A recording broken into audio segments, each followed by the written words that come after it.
The first thing you'll do in Photoshop is either open a file or create a new file. So let's go over how to do both. When you launch the latest version of Photoshop CC, you may see a start screen that looks something like this.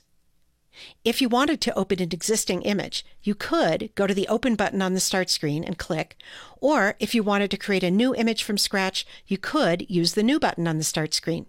But there's another way to get to these same commands from anywhere in Photoshop.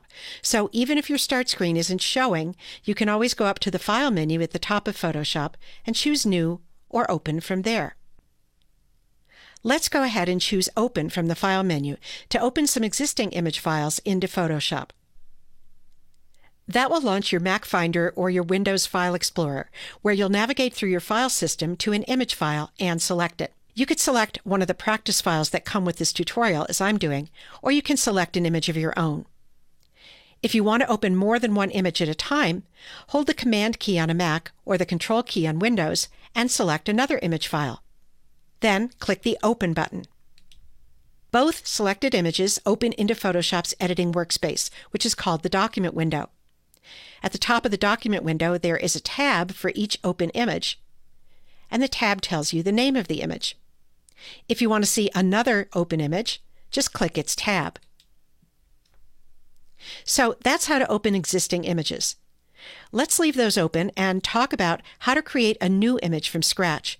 You might do that when you want a blank canvas on which to draw or on which you want to place some images. So this time, from the File menu, let's choose New. That opens this new document window. Photoshop comes with a lot of blank document presets that you can start with.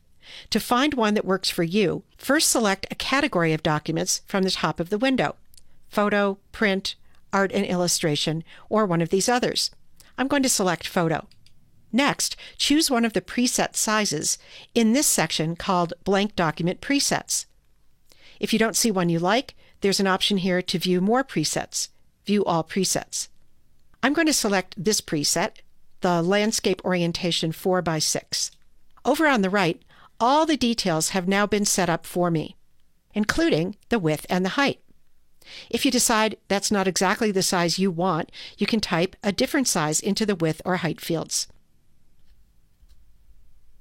Any of the other settings on the right could be customized too, but sticking with the presets takes the worry out of having to figure out technical details at the beginning.